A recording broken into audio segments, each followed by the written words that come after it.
Yeah. Go ahead. Explain. Say what you were gonna say just now. Jimmy, then give my ratings on them. Yeah. And me discover most of them most talent at Palm Beach. Yeah. And them going like say, you know? Yeah. I'm gonna skip back. So explain how you discovered me. I'm gonna discover her. Yeah. She was them call her petite now, and she was a little petite like baby. Yeah. And her mom came to me and said, hey. The lies. But go ahead. Our mom come to me. Me and her mom used to work together. Hey guys, welcome back to One to One, a welcoming space where I'll be sitting with persons just like you and me, having discussions, sharing personal stories, and just holding a vibe. Let's see who we have this time. I'm sitting here talking to someone who I know as Junior Blocks, but your mom gave you the name. No. Gosh. No. Okay. No. Okay, so she gave him the name No. Alright, so we're going to stick with Mr. Blocks. One Love. The first year we do One Love. Mm-hmm. Her mom and her went. You understand? Mm-hmm. And she said, yeah man, my daughter, you know. I said, who's your daughter? And she said, our daughter, you know, just come in high school, see me or whatever. And that was the little lyric part that because she's in high school and we didn't need her to do road we would have in mind. Yeah. So when me meet her, I saw her come and we had a conversation. Mm-hmm. Then we met up. Then she had on this shirt. Mm-hmm. I still have the picture. I think I still have the picture in our That part is correct. In our phone. She had on a shirt Mm-hmm. that said One Love Music Fest, Radio Fest. And it's just love at first sight. Not banana, but love. Mm-hmm. The shirt, because she had on the shirt, she turned her back to with the shirt and took the picture. Yeah. I the best picture we see of a marketing device. Mm-hmm. That's because I feel like back then y'all didn't have that much. We didn't. Marketing. We never have done that at all. Yeah. Back in them days, it's just print a bag of flyers and we do road with the flyers, right? Yeah. And I saw me really bring her in and say, alright, come on, call her and say, yo, where you get that shirt up? And she said, she do it. Mm-hmm. I'm saying, nah, man, you're part of the team. And she became part of One Love team. Mm-hmm. But the initial meeting was her mom saying to me, say, you know, my daughter love that booga, you know, that booga, where your daughter, right? And when she tell me, I said, okay, cool. I saw me and your mother first. Now let's clarify this. So clarify now. So your mother, part of this, of course, was gonna be how we we meet. How we met, which I did with Jimmy as well. So right? Jimmy. So that means I get no Jimmy Blocks. So that means you just gave your input. Petite. You're loud enough. You really don't need this. Styling that reading.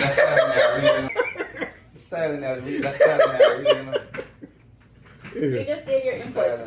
You just gave your input of how we met. Yeah.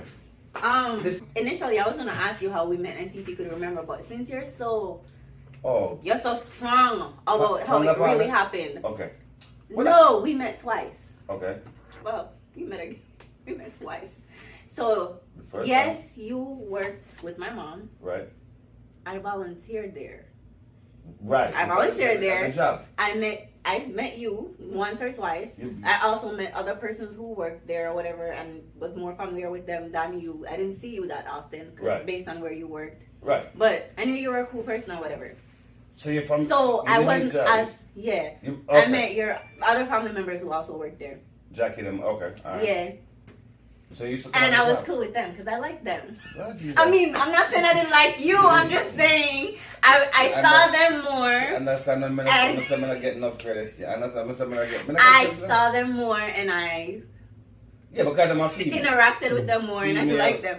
But cool. I didn't see you that much. Right. So I didn't really remember how you looked or anything. Right. Or I didn't know what you did or anything. Right. That was one meeting. Mm-hmm.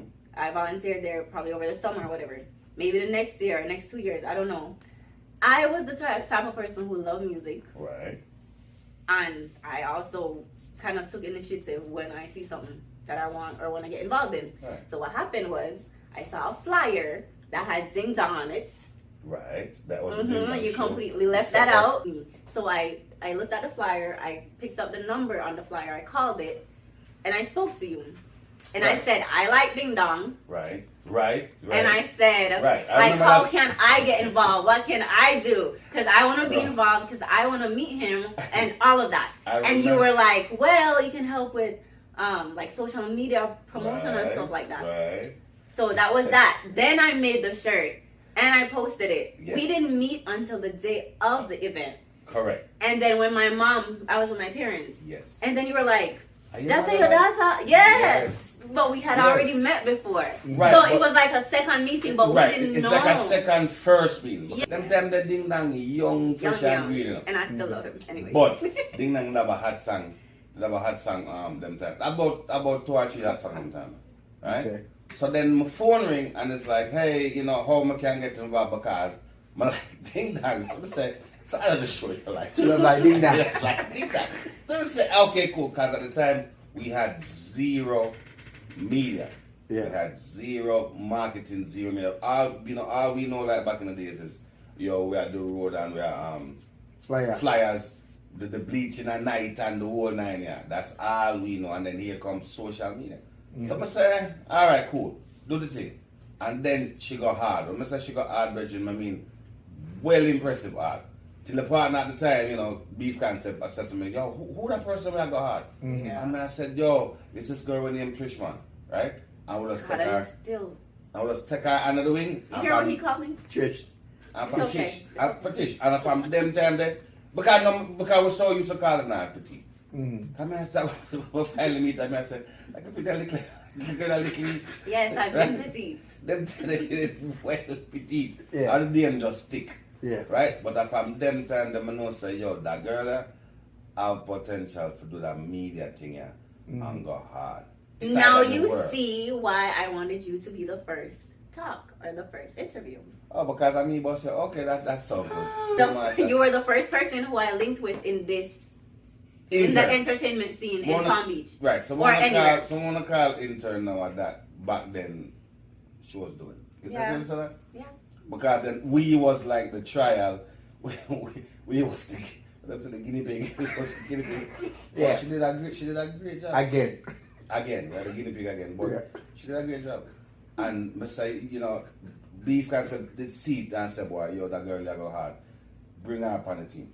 Yeah. So I met you at the second event, which is the first one that I was involved in. And I met him at the next event. I promise you, I still have that. I still have that. It's on my Facebook. That picture now. It just looked like a flyer. So she got hard, man. So. Should have a 1-to-1. I know that I said we got so much things to talk about. From there, how did that event come about, sir? One Love. Yeah.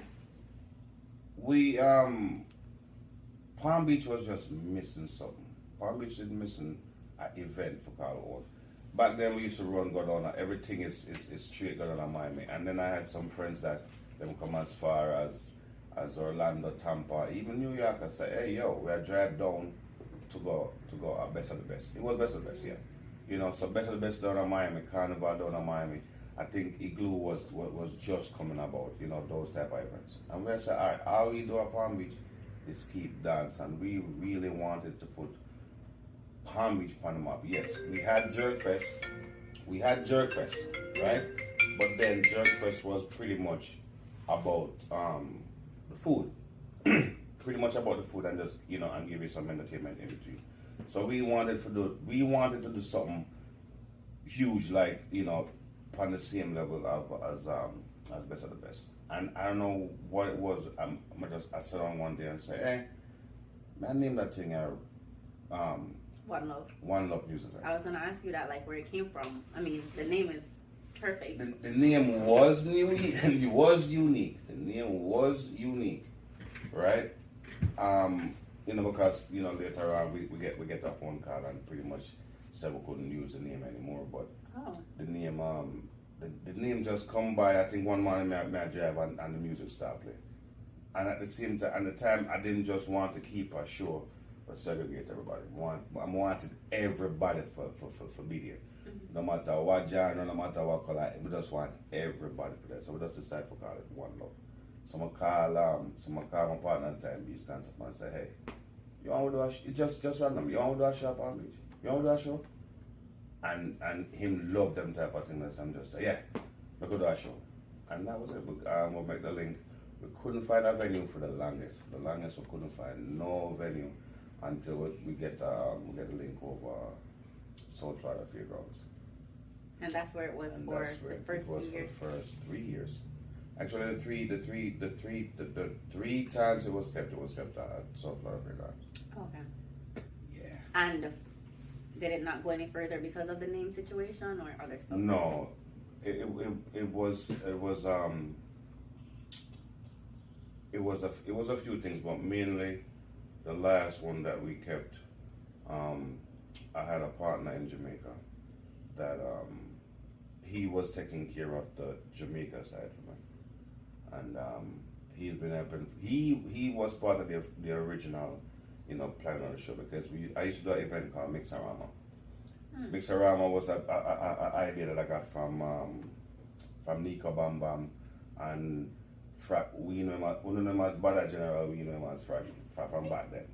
They had a mixtape out named Mixarama, and the name, I captured the name, asked them about it if it's okay, and did an event called Mixarama. Took Mixarama to Jamaica, and met this gentleman down at Jamaica named Taj. And when I came with the idea for the One Love Reggae Fest, I needed him to be a part of it, because then we up here, the artisan is from Jamaica, so him take care of the Jamaica like boy. Got it. And the third event that we did, the night before the event, I'm on the phone texting him, asking me, did Freddie catch the flight? Did this one catch the flight? Did Ding Dong catch the flight? Did da-da-da-da-da? And we had text back and forth, and it's like, yeah.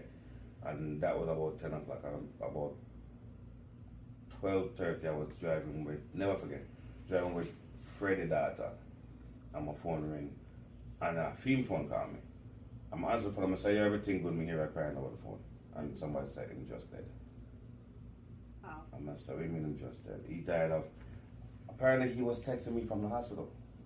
Wow. And he didn't tell you. He didn't tell me nothing. No. It's just because that's just him, Him. just business as usual. But he was actually texting me from the hospital and have his people them taking care of, putting people on pumping and whatever. But he had sickle cell. He had sickle cell, and it just get the best time. It just got the best time, and he passed away the night before the show, a couple hours before the show. And that show, I just never feel it, because, and that took a toll upon me. Mm-hmm. You ever meet some people, it's like love, Jimmy. Them say you're gonna find love one time. Mm-hmm. You're gonna find that one friend where you know so that is a real friend. And you will, you lose a friend, and you will never find a friendship like that. And believe me, I don't grow up with this kid. I just know this kid. I was just gonna ask you. Less than 3 years. Mm-hmm. And people who I grew up with, not as genuine as this kid. Mm-hmm. Right? And the thing just hit me in a way that I literally just couldn't function. Wow. And I didn't book back the venue for the following year. I just wasn't into it. and it passed. Were you missing from that show, from that event? Like, oh gosh, yes. We get criticized feet. We get criticized feet a lot. A lot of people really don't understand what it takes to put on a show, and they thought it was them things is a 1, 2, 3 thing. It wasn't. And time to run on upon we that we didn't get back to the we didn't get back to any sponsors, because a lot of people after the third show, a lot of people corporate was getting into it. And they had actually contacted and said, yes, they want to be a part of the next show. And we just did it too late, and I canceled the show that year. And I canceled it for 2 years straight. I was just, we canceled the show for 2 years straight until one morning I went on Twitter. You were tweeting Blacks? Back then, I wasn't tweeting. I was always the person in the back. I was always the behind the scene person. Like, nobody could walk up to me and nobody would walk up and think that it was me that created and kept One Love, Mixarama, Because I wasn't that, that upfront. I don't like that limelight thing. Like, I like to just look upon the art from a creator and say, yeah. That's why it's always good to have a partner. I mean that. So that's why I'm always have a partner for say, boy, yo, you take the upfront part. And that you never for. And that me take you for. And that me take my no partner for. But I'm not saying the no one. no, I'm just saying. no, man. But in everything, you always have that partner, but, okay, that person is, is the upfront person. You have differences, so you highlight your differences. Exactly. I'm the behind the scene, and like I always tell people, Michael Jordan or Rich. Ooh, except now you're kind of on the scenes now, but we'll get to that. Okay. So I was tweeting one morning. I was on Twitter just looking, and I saw this young lady that commended the Cancer Foundation for saving her life.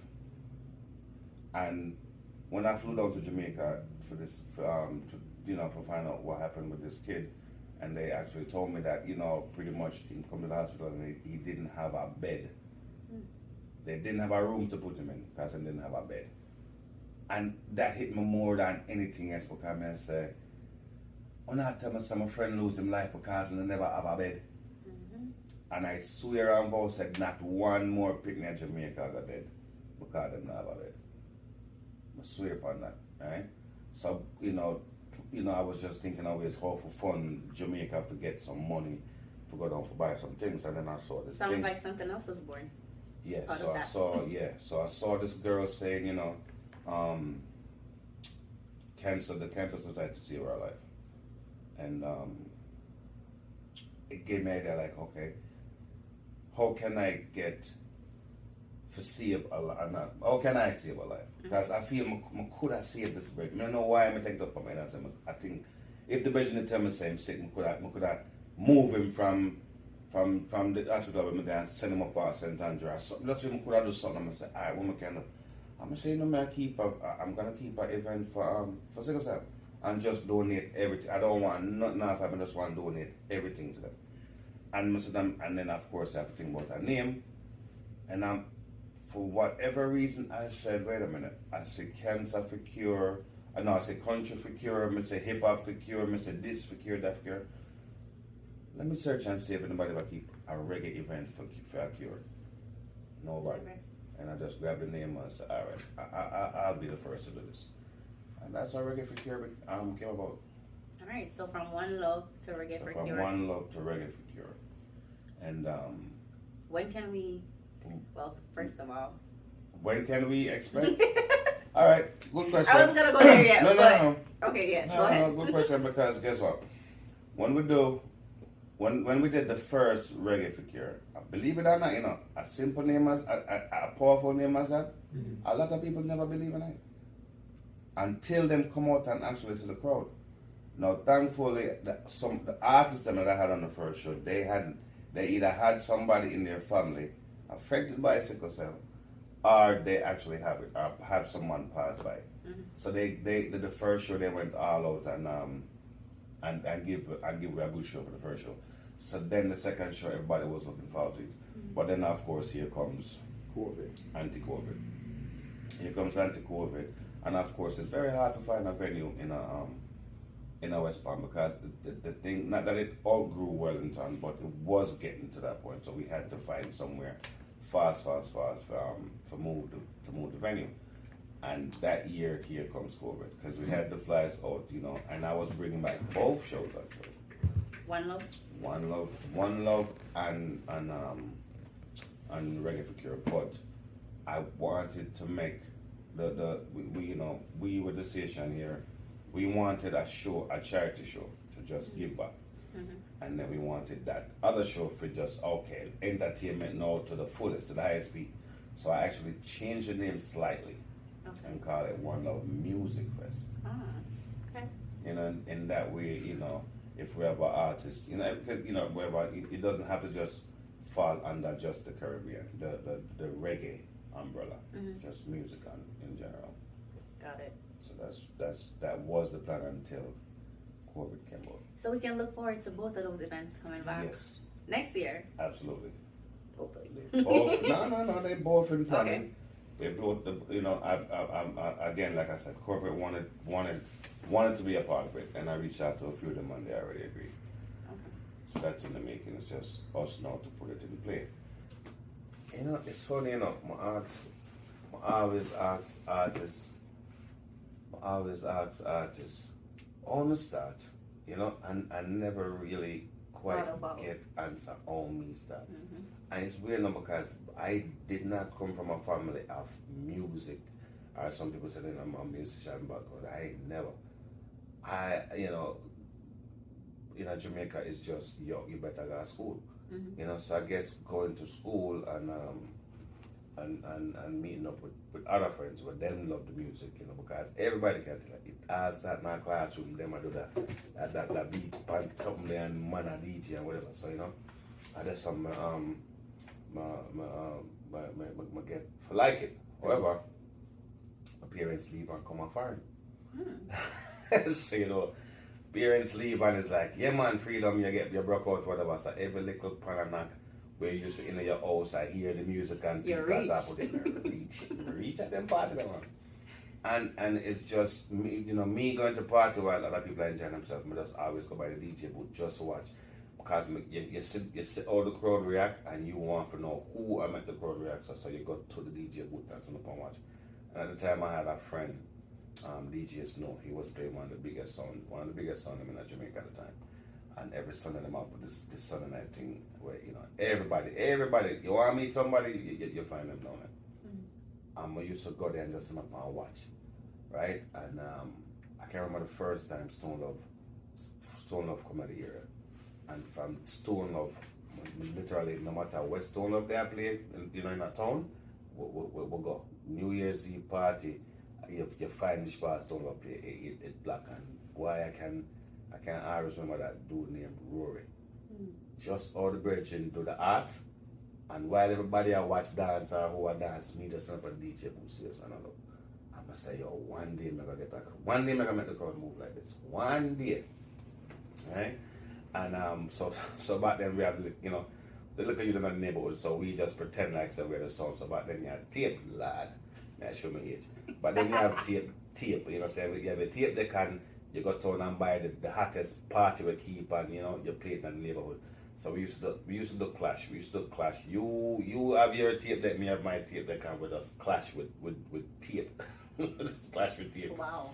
And you know, yeah, I lose a couple of them well, but you know that just determines that now you're not losing, and now you're not losing. And in the middle of me getting deep into it that way, because no me no record, no me no music. My parents came and it's time for me to come up here. So when I come here, I never really do that crowd thing there. So my cousin, you know, had this friend that her brother used to travel to Germany, and he bought some turntables, and we go over the house one day and I say upon them and I say, yo, you want to use them? Cause I'm not there anyway, you know, he was in the army. I'm gonna say, yeah man, and the man named me 2 turntables. I buy 2 records, and every day I play the 2 records. I'm play them in every which way, reverse remix and the whole nine. And a DJ, them used to have a sound in New York named Pretty Posse. Came down upstairs and hear me in the basement and mix hotel and say, who that down there? And my sister said, look brother, and come down there and say, boy, yo, I radio player or you do that? So I said, okay, so do it again. Then let me just do it. You know, and him just say, you know what? Come out of the club with tonight. Complete. And that's where I actually first play in front of a crowd. Because nobody couldn't believe say at the first time this year I play in front of a crowd, because I study the craft so much, because to me, you know, when you hear a DJ mix so smooth, you know, it give me a rush as opposed to, you know, you stop, and you just play a song, and you know, to me is you supposed to, as a DJ, you're supposed to play music where you can't tell when one start from when one finish. It's just smooth, and that's what me practice. So that make me different than everybody else. You understand? And that's when we start this music thing. And then after a while, you know, I went to a song called King Agony. And that's what I do. That's when I know discover. And this is still in New York. It's still in New York. And this is when we discover other places other than New York and Jamaica, because we went to Guyana, we go all over. We literally toured to almost toured the 50 states in America, because the sound was well popular in Queens. And then when I left and come to Florida, I had some friends over at Fort Myers that they had clubs. And they knew me from back in New York and said, hey, you have to come down and come play. And it was a different change, because when me see people are making nice, it's like Florida was 6 months behind in our music. So when we leave in New York, I go on good and come down here, it's like, it not reached out yet. So you have to so y'all were ahead. You know, and then after a while, the club scene just changed. The club scene changed in a way that it never seemed like fun no more. I'm going to decide saying, I want something different. Because I always want just, if I'm not like stay one place too long. But like if I, and then at the same time now I'm going to say, you know what, I want to be that person behind the scene. So then I got into... So wait, hold that thought. You got into? Studio, okay. So this whole time you were actually the one playing, the main person. Somebody else was on the MC, mic. Yeah. Okay. I always had an MC, because me. Yeah. Believe it or not, I'm shy as hell. I believe. I'm very, very shy. You know, Okay. if you notice by the morning show, if Jimmy not come in, he not come. I know this, trust me. Yeah, to leave me alone for say that's not me. I just wanted to be the person, but just met the people that not. MC do film job, me do my job. And, you know, back then that's how sound system was. You have DJ separate from the MC, right? So I did that, and after a while, not that it was getting bored, but I wanted more. And at the same time now, you had the people them like Black Chen them up shell the place down with this remix. I'm gonna say, yeah, that me one. So I got into that. Get my own studio, and decide to go that road. And then with the studio, you have your friend them, you have the sound man that come check you, and then your name starts spreading. Yo, that brother I do that remix, yo, that brother I do that intro, yo, that. You'd be amazed how much things me do for palm, some son of remember not them young youth know, because you just need a laptop out of, but you know, a lot of these songs right here with hot intro, hot dub, remix of this, remix of that. I mean, alright, and my name just spread that road to me. So alright, then you know, let me do the studio thing, because after a while, man, you know, to me, DJ and MC, them. There's a thing called your 15 minutes. Once you get your 15 minutes, move it along to somebody else. Teach somebody else how to do it and make, the younger youth them come up. You know, and me just take my 15 minutes, move to the side, and decide to go behind the scene now. Give them the music for God dance the bus. And that's how me come to the studio and decide to, alright, studio it is for me. Okay. I'm going to stay us up for a minute. You stay at studio for a minute. Yeah, man, love it. Okay, and when you say studio, exactly? Studio, the person must sit down and create mixes. You're smiling. My smile because you ever hear of ghostwriter? Like somebody say, oh yeah, he's a ghostwriter. Yeah. What's a ghost mixer? Like a lot of CDs, a lot of CD mixes that you hear out there. Is it me make them? Most of them, either me make them or I have something to do with them. What does mad scientist mean to you? Mad scientist, somebody give me that name, mad scientist, because them say, yo, them couldn't understand how we mix this with this. You know, at one time, when you find you can mix a reggae with reggae, may I mix soca with reggae, may I mix slow jam with reggae, may I mix reggae with disco, and it just sounds like it's a record being made. That's what you call a remix. And I say, oh, that brother I'm mad enough. We used to have DJ come on the studio, and them would do a dub plate.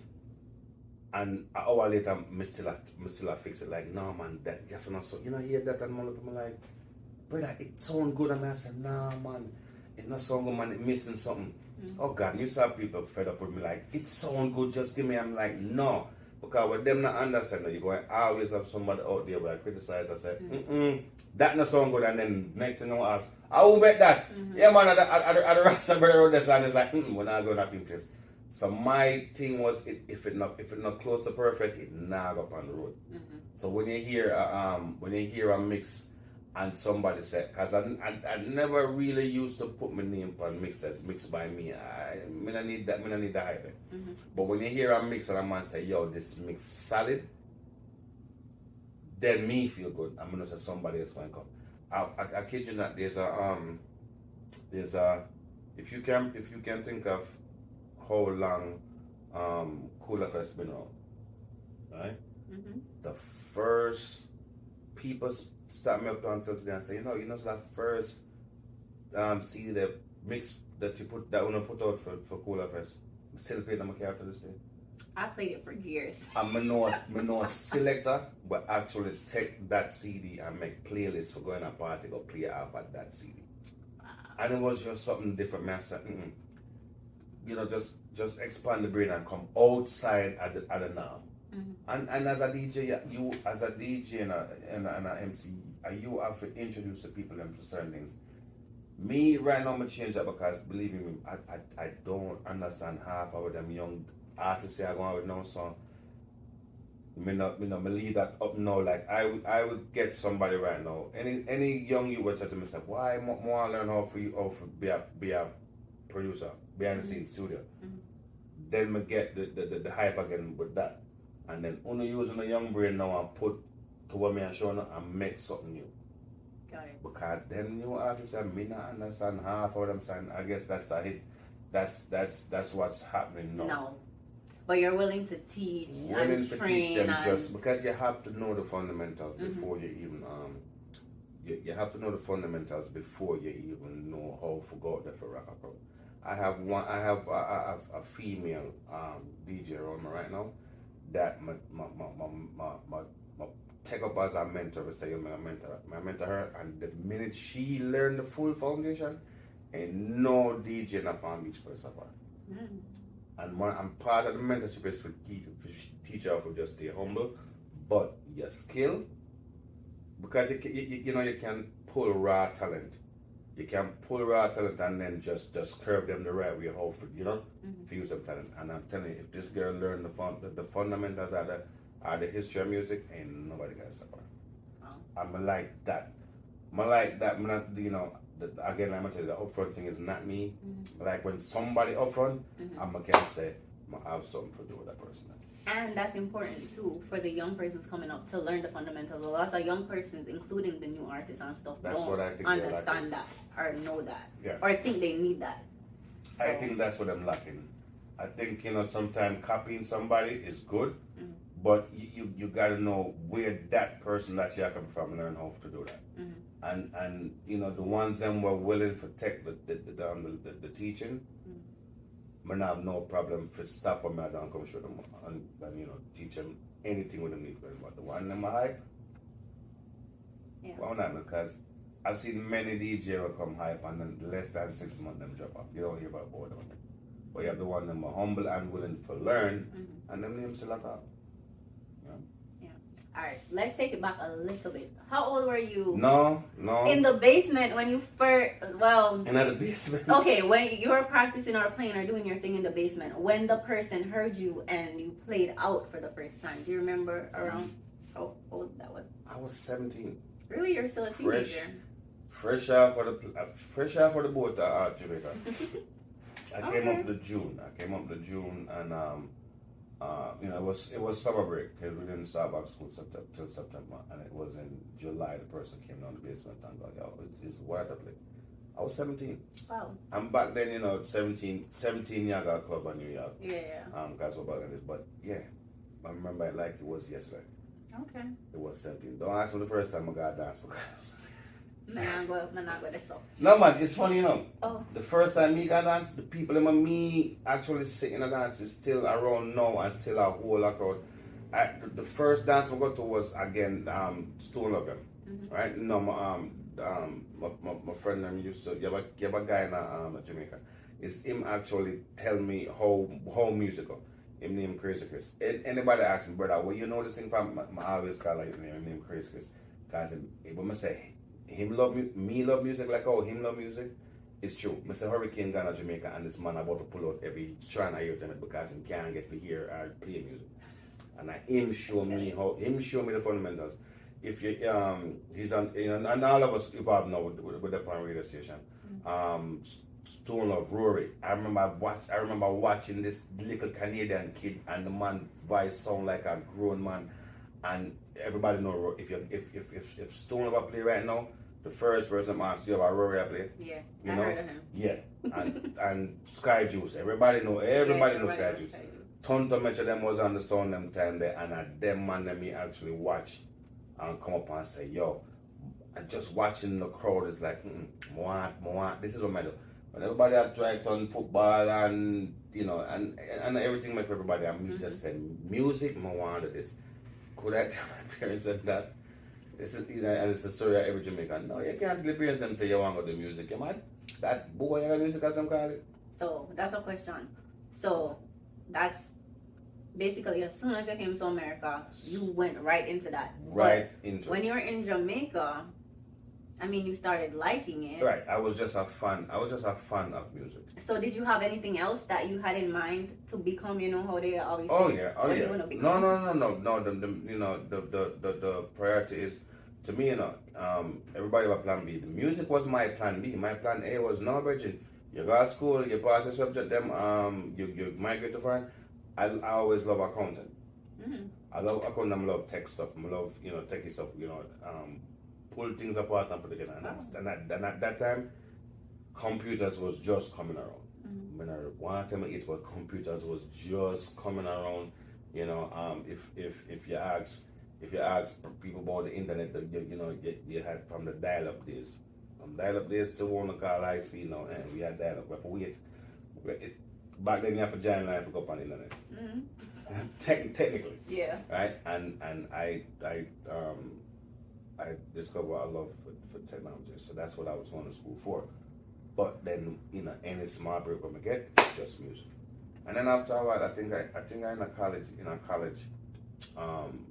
I started hanging out with them guys from King Island. And the money that I was making back then, I was like, the school thing is not really for me.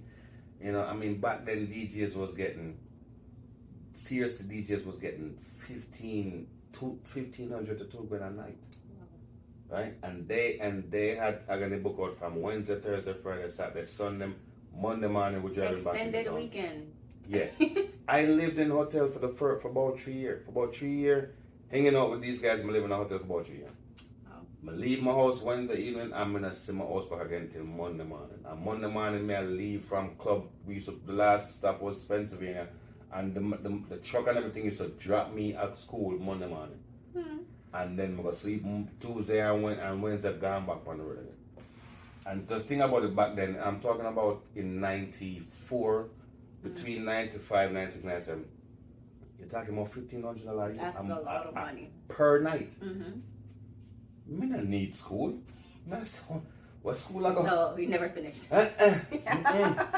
I did that and buy my first car cash, and I realized there's money in this in this music thing. But then after a while, it watered down. Everybody, desperation with the DJ. Them DJ walking in the club, I ask promoter just put on your flyers. Mm-hmm. Back then, no, you have to earn for that. You have to earn it for the Panaman flyers as a DJ. You have to earn your way for the Panaman party. And when you earn it, you tell them where your craft is worth. Do you think it's a supply and demand thing? Was it less DJs back then? It was way less DJs because back you could then. just pick up a computer. Yeah, and just like how me said, I used to go party and watch the DJ play. I remember being in the DJ booth and watch many selectors were out now was watching me. I remember the first time I meet Mighty Crown, you them. First time we meet Ninja them, and the one them used to come and just stand up and watch you like we were this big thing, mm-hmm. And then on top of that, no, we were in Queens, and then imagine the son from Brooklyn, where the son from Jamaica come up to play with them first. So then they're on a different platform where me from Queens are going to look up on man like Babyface, and at the time Mataran was just young, and it's like, who them man, mm-hmm. Until after a while. We felt like we all up on the same platform, because you are on that part of New York, we are on that part of New York. to a bucket. But at 50, the money that DJs was making back then, yeah, it is more of a skill. These days, them young youth, yeah, them buy a laptop, them go up online and download some music, and you are now a DJ. That is not it. And you play, a lot of persons play the hottest songs. And yeah, and if them play the top 10, them play the top 10 song get a forward and this money pull up thing, you know, okay, cool, you're a DJ, you're just supposed to dance. No, you didn't. Come on party when them said door open 10 o'clock and you show up at the party 10 o'clock and you play from 10 o'clock till dance done. And actually hold the crowd, then we say, yeah, DJ. That's why you know, I hear people give certain selector them ratings. Me for one, I love going on party early because these days I go party early. And when I'm on like Skype and I play, I'm a can nod your head to every song that I better play. Buy a run a drink until the young one and come on and it's just a top 10, boom, boom, boom, and party done. That's why party start 3 o'clock nowadays and done 4 o'clock. Which is crazy. It's beyond crazy. Should have a 1-to-1. I know that I said we got so much things to talk about.